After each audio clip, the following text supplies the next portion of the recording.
इसमें दो प्रमुख सिम्टम्स आए हैं ललित जी, जो मैं अपनी जनता को भी बताना चाहता हूं। पहला जो है स्क्रैची थ्रोट। आपको यहाँ पे ऐसे लगेगा जैसे किसी ने पकड़ के कुरेद दिया हो। लेकिन 70% पॉसिबिलिटी बचाने की, 70 से 80% बचाने की क्षमता है। 20% पॉसिबिलिटी है कि आपको इन्फेक्शन भी हुई थी, आप डबल डोज वैक्सीनेटेड भी थे, लेकिन आप एसओपी फॉलो करें कि देखें वायरस अपना स्वरूप चेंज करेगा और बार बार करेगा। नए नए वेरिएंट आएंगे। जब तक ये डिजीज डरना नहीं है, लेकिन सतर्क रह के सभी एसओपीज जो हम जान। नमस्कार, जम्मू संवाद में आपका स्वागत है और मैं हूं ललित खजूरिया। इन दिनों जो सबसे ज्यादा खौफ फैला हुआ है वो है ओमिक्रॉन वेरिएंट का। कितना घातक है ये और क्या इससे बचा जा सकता है, यानी कि इसका अगर इलाज नहीं है तो हम किस तरह से इस वायरस से दूर रहें, यानी कि उसकी चपेट में ना आए। इसी पर चर्चा करने के लिए हमारे साथ फार्माकोलॉजिस्ट प्रोफेसर विशाल टंडन जी हैं, गवर्नमेंट मेडिकल कॉलेज में। इनसे हम बात करेंगे। सर, स्वागत है आपका। नमस्कार ललित जी। सर, एक और नई मुसीबत ओमिक्रॉन आ गया हुआ है। पहले तो डेल्टा नहीं छोड़ रहा था, अब ये आ गया। ललित जी देखें, ऐसा है कि जो वेरिएंट्स हैं वो आते रहेंगे शायद।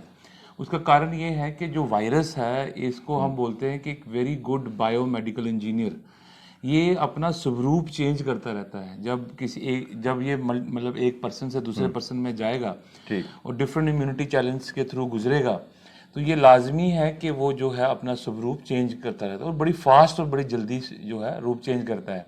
ये जो नया वेरिएंट जो ओमिक्रॉन नाम से जो आया, इसका एक्चुअल नाम B11529 नाम से जो जाना जाता है। इस वेरिएंट के बारे में जो फर्स्ट रिपोर्ट इमर्ज हुई वो साउथ अफ्रीका से हुई। बिल्कुल। कल परसों की इनफैक्ट जो WHO की रिपोर्ट है, लगभग 23 कंट्रीज में इसने अपने दस्तक दे दी है।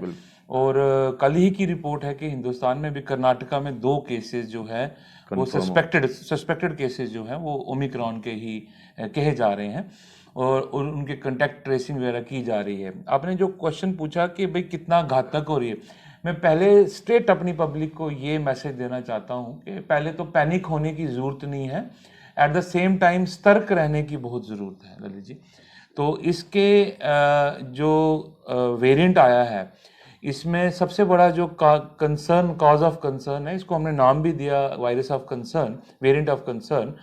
इसमें 3-4 चीज़ें हैं प्रमुख तौर पे जो प्रश्न रेज होते हैं। पहला कि इसके लक्षण कैसे होंगे, क्या इसके लक्षण पुराने डेल्टा या डेल्टा प्लस या अल्फा के हिसाब से ही होंगे। दूसरा प्रश्न जो इस रेज करता है, क्या ये हमारे जो RT-PCR टेस्ट या और जो टेस्ट हैं वो उतने कारगर रहेंगे इसको डिटेक्ट करने में। तीसरा जो क्वेश्चन कॉज ऑफ कंसर्न रहता है कि क्या जो वैक्सीनेशन है, करंट वैक्सीनेशन प्रोग्राम है, वो कारगर रहेगी इसको न्यूट्रलाइज करने में, और ट्रीटमेंट भी जो है कारगर रहेगी कि नहीं। और चौथा जो है कि इसमें क्या कोई स्पेशल रख रखाव करना हमें बचाव के लिए, जहाँ वही जो पुराने SOPs थे वो कारगर रहेंगे। तो ये सारे चीजें जो हैं इसके बारे में जो है जनता को जानना चाहिए। बिल्कुल। सबसे पहले हमें ये बताइए सिम्टम्स। सबसे पहले तो ये पता है, जो पुराना था उसमें यही था, थकावट हो रही है, बुखार हो रहा है या खांसी आपको ड्राई है, बिल्कुल ये थे ना। इसमें कैसे अब पता चलेगा? जो डाटा साउथ अफ्रीका से इमर्ज हुआ, जो कंट्री से इमर्ज हुआ, उसको कंपाइल किया गया और जो रिसेंट थोड़ा भी शोध जो आया उसमें इस वायरस के 4-5 कैरेक्टरिस्टिक सिम्टम्स को लेके, जैसे आपने बोला, वो आए। हमारी जनता ये भाप गई है कि अगर मेरा स्वाद चला गया, मेरा टेस्ट चला गया, मेरी स्मेल चला, ये हो गई थी, जुकाम है, खांसी है, बुखार है, दर्दें हैं, तो मुझे कोविड है। तो इसमें अनलाइक सिम्टम्स आए हैं, जो मतलब डाटा जो इमर्ज हुआ है। तो अनलाइक सिम्टम्स में इसमें 2 प्रमुख सिम्टम्स आए हैं ललित जी, जो मैं अपनी जनता को भी बताना चाहता हूं। पहला जो है स्क्रैची थ्रोट। आपको यहाँ पे ऐसे लगेगा जैसे किसी ने पकड़ के कुरेद दिया हो। तो ये स्क्रैची थ्रोट जो है इसका प्रेडोमिनेंट सिम्टम निकल के आया है, जो भी डाटा इमर्ज हुआ। दूसरा, इसमें टायर्डनेस, बड़ी थकावट और दर्दें, ये बड़ा प्रमुख जो है लक्षण दो निकल के आए। इसके अलावा जुकाम की ही तरह प्रेजेंट करेगा, जुकाम कॉमन कोल्ड की तरह करेगा, बुखार हो भी सकता है, नहीं भी हो सकता है। पर इसमें जो प्रमुख चीजें सिम्टम्स को लेके आपने पूछी, उसमें है ये माइल्ड डिजीज करके आया है। ये अच्छी बात है, ये बड़े मतलब इंकरेजिंग बात है कि ये वेरिएंट उस तरह सीवियर अभी नहीं आया। जो डेल्टा ने जो तबाही जिस तरह डेल्टा ने तबाही मचाई या डेल्टा प्लस ने तबाही मचाई, तो इसमें डरने की अभी जनता को जरूरत नहीं है, सतर्क रहने की। मैं बार बार पहले ही मैंने ऐसे बोला। तो माइल्ड फॉर्म ऑफ डिजीज है ये, सीवियरिटी जो है वो 3-4 हफ्ते में पता लगेगी, जो अभी मल्टीप्लिकेशन होगी। लेकिन इसका एक करैक्टर जो निकल के आया बड़ा, जो हमें वाकई हॉरिफाई कर रहा है, डरा रहा है, कि ये 30 गुना ट्रांसमिसिबल है, ये 30 गुना जल्दी फैलता है। मैंने जैसे जो डेल्टा या डेल्टा प्लस जो पुरानी अल्फा वेरिएंट्स थे, वो 7 या 10 दिन में जितनी इन्फेक्शन मल्टीप्लाई करते थे, ये उससे 30 टाइम्स ज्यादा करेगा। तो इसका मतलब ज्यादा सतर्क रहने की जरूरत है। अनुमान इसका ये रहेगा, मतलब जो परेशानी का आलम है वो ये रहेगा कि अगर ये शुरू में ही रोका ना गया, गुड सर्विलेंस की वजह से, कॉन्टैक्ट ट्रेसिंग की वजह से, तो ये पॉसिबिलिटी है कि हमारे हॉस्पिटल ये फ्लड कर सकता है विद द पेशेंट्स, क्योंकि पैनिक क्रिएट होता है ललित जी जब इन्फेक्शन मल्टीप्लाई होती है। तो इसका यही सतर्क रहने की जरूरत है। दूसरा ये है कि अब सुनने में आ रहा है, जो खबरें देखिए न्यूज चैनल्स भी बड़ा डराते हैं ना, पैनिक भी फैलता है। अब ये उसमें ये सुनने में आ रहा है, या हम भी खबर देख रहे हैं कि ये डिटेक्ट, पता नहीं आरटीपीसीआर के इसके लिए अलग टेस्ट होंगे या अलग किट आएगी, या ये पुराने उसी में जो हम करते थे। देखिए ललित जी, आरटीपीसीआर की वैसे भी जो क्षमता थी ना, वो नॉर्मल वायरस के लिए भी 70% से 75% तक उसकी क्षमता थी। और अगर हम जो रैपिड टेस्ट करते थे उसमें 50% तक की क्षमता थी। लेकिन इसमें क्या है, ये समझने की जरूरत है ललित जी, इसमें 30 वेरिएशंस हुई है spike protein. Spike protein virus का वो अंग है जो एक्चुअली जिसकी वजह से वो जाकर अंदर फेफड़ों में या लंग्स में जाके लगता है, और इस एरिया से शुरुआत होती है, जिसको हम नेजोफेरेंजियल एरिया कहते हैं। तो यहाँ चिपकता है जाके पहले, फिर उसके बाद ये इन्फेक्शन मल्टीप्लाई करता है अंदर बॉडी के होस्ट के अंदर। तो अब कंसर्न रिसर्च कम्युनिटी का यही है, ये जो वेरिएशन स्पाइक प्रोटीन में हुई, इसकी वजह से ये देखा गया कि ये ज्यादा यहां नहीं रुक के सीधा लंग में जाके एस रिसेप्टर्स होते हैं उस पर बड़ी फोर्सफुली जाके बड़ी पक्के तरीके से चिपक रहा है। तो कहने का मतलब हमारा कंसर्न वो 2-4 वीक्स में बाहर आएगा, उसमें ये कि भाई ये अगर यहाँ रुकता ही नहीं है तो हम सैंपल लेंगे, तो वो तो पॉसिबिलिटी है। तो ये पॉसिबिलिटी रूल आउट नहीं की जा सकती, जो आप कह रहे हैं कि ये आरटीपीसीआर उतना क्षमता से पकड़ेगा या नहीं पकड़ेगा। तो इसीलिए गवर्नमेंट ऑफ इंडिया ने, और जहां वर्ल्ड वाइड जो भी अथॉरिटीज WHO, वो निर्धारित किया कि भाई अगर आपका टेस्ट नेगेटिव भी आता है, और पर्टिकुलरली अगर आप इंटरनेशनल ट्रैवलर हैं पर्टिकुलरली, तो 2% और 2% से ज्यादा रैंडम सैंपल जीनोमिक सीक्वेंसिंग के लिए भेजिए। माने आप नेगेटिव आते हैं तो 2% सैंपल, 100 में से 2% लोगों का रैंडम सैंपल उठा के जीनोमिक भी भेजिए, और पर्टिकुलरली अगर वो ट्रैवलर है तो वो सीक्वेंसिंग में हमें वेरिएंट की टाइप पता लग जाएगी, तो उसमें ये पकड़ा जाने की क्षमता रहेगी। तो इसलिए अपनी ट्रैवल जो हिस्ट्री है वो बड़ी इंपॉर्टेंट रहेगी। अगर आपकी इंटरनेशनल ट्रैवल हिस्ट्री है, और पर्टिकुलरली जो लिस्ट गवर्नमेंट ऑफ इंडिया ने निर्धारित की है, वो शायद एक्सटेंड भी करेगी। अच्छा सर, इसमें भी वही क्वारंटाइन वाला ही सिस्टम है क्या? इसमें 7+7 का फार्मूला जो है अभी ललित जी, जो इंटरनेशनल ट्रैवलर्स के लिए दिया जा रहा है, इसमें बड़ा सिंपल है। मैं बताऊं, जैसे पेशेंट कोई ट्रैवलर आता है, इन 11 कंट्रीज जो नॉमिनेट की हैं, साउथ अफ्रीका, यूके, यूरोप के कुछ भाग हैं, उसमें आपका इजराइल है, ठीक है ना। तो इनमें से कोई अगर लोग ट्रैवल करके कोई आ रहे हैं, तो 11 कंट्रीज के अंदर, तो आपको पहले तो वहां टेस्ट कराना मैंडेटरी कर दिया गया है। इसमें 2 पॉसिबिलिटी, अगर आपका टेस्ट पॉजिटिव आता है या नेगेटिव आता है। तभी अगर आपका पॉजिटिव आता है तो नेचुरली आपको क्वारंटाइन करना है, और 7 दिन के बाद रिपीट टेस्ट करना है। और अगर नेगेटिव आ जाता है उसके बाद 7 दिन के बाद, तो भी 7 दिन होम क्वारंटाइन आपको रहना पड़े। तो 7+7 माने 14 दिन का क्वारंटाइन रहेगा। पर अगर आपका नेगेटिव आ जाता है तो भी आपको 7 दिन के लिए क्वारंटाइन किया जाएगा, घर मतलब उनकी निर्धारित जगह पे, और उस 7 दिन के बाद आपका जो है सैंपल फिर से लिया जाएगा। अगर वो नेगेटिव रहता है फिर से भी, तो फिर कोई परेशानी का आलम डरने का। दूसरा वैक्सीनेशन, क्योंकि हमारे हिंदुस्तान में वैक्सीनेशन को बड़ी प्राथमिकता दी गई, और मुझे लगता है कि जितने भी टेस्ट और रिपोर्ट भी ये कह रही है कि जिन जिन लोगों ने डबल डोज लगाई हुई है, उसमें कुछ आए हैं लोग जद में, लेकिन उसका असर नहीं हुआ। ये वैक्सीनेशन क्या कितना कारगर सिद्ध होगी? देखें, पॉसिबिलिटी तो इसमें भी फिर बनी रहेगी, क्योंकि मैंने बताया वैक्सीनेशन क्या करती है, वैक्सीनेशन जाके वहां पे न्यूट्रलाइज करती है इस वायरस की एंट्री को, राइट। तो इसमें भी जब उस पे म्यूटेशन हुई है, 30 म्यूटेशंस हुई हैं, तो वो देखना अभी 2-3 हफ्ते में पता लगेगा। लेकिन अच्छी बात जो मैं आपको बताना चाह रहा हूं, जो बड़ी संतोषपूर्वक है और लोगों को उससे कॉन्फिडेंस रहेगा, लेकिन ओवर कॉन्फिडेंस नहीं रहना चाहिए। कॉन्फिडेंस ये रहेगा कि दो चीजें बड़ी समझने की हैं। नंबर वन, कि आपने देखा अभी तक जो हमारा वैक्सीनेशन प्रोग्राम है, चाहे भारत में, जहाँ पूरे वर्ल्ड में जो चल रहा है, वो कारगर रहा है। चाहे वो डेल्टा प्लस हो, चाहे वो डेल्टा हो, चाहे वो अल्फा हो, चाहे वो नॉर्मल कोविड की जो एंट्री हुई थी, तो उसमें ये कारगर रहा है। लेकिन एक बड़ा इमर्जिंग डाटा जो आया है, जिनको इन्फेक्शन हुई थी और जो डबल डोज वैक्सीनेटेड हैं, तो उनमें इस वायरस से बचने की क्षमता सबसे अधिक रहेगी। दूसरा, जो दो डोज वैक्सीनेटेड हैं, उनमें भी अच्छी क्षमता रहेगी इसको न्यूट्रलाइज करने की। पर जिनको सिंगल डोज है, तो उनसे ये सख्त सलाह है कि उन्होंने अभी ये एक चीज तय कर ली थी, कुछ नहीं अब तो खत्म है, जैसे वैसा सिचुएशन नहीं माने, अपना इमीडिएट जाके सेकंड डोज लें, क्योंकि डबल डोज जो है वो आपको इस वेरिएंट से भी बचाएगा।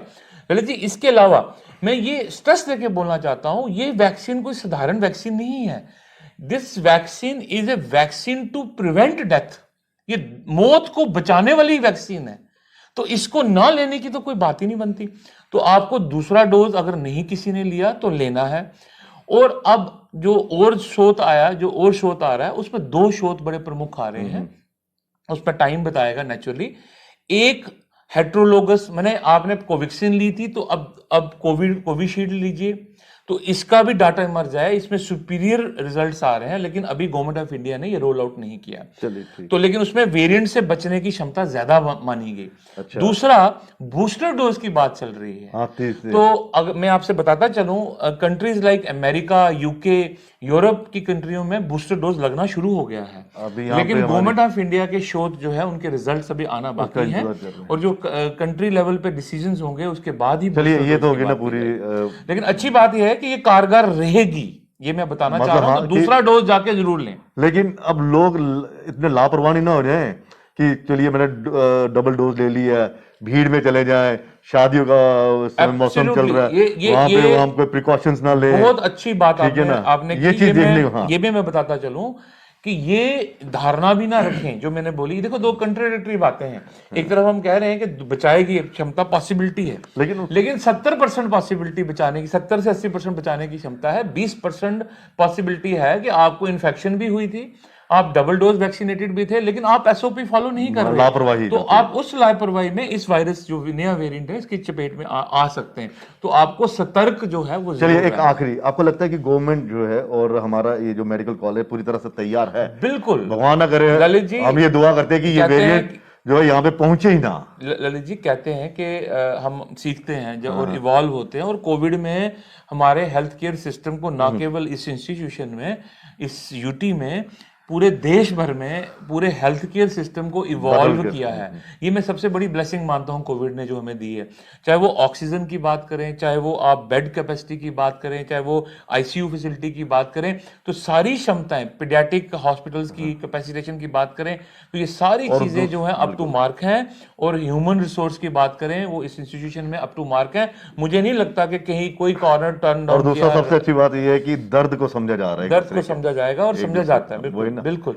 लेकिन इसमें आप एक बात जो है वो मेरा मैसेज जो जरूर कन्वे करें कि देखें, वायरस अपना स्वरूप चेंज करेगा और बार बार करेगा, नए नए वेरिएंट आएंगे।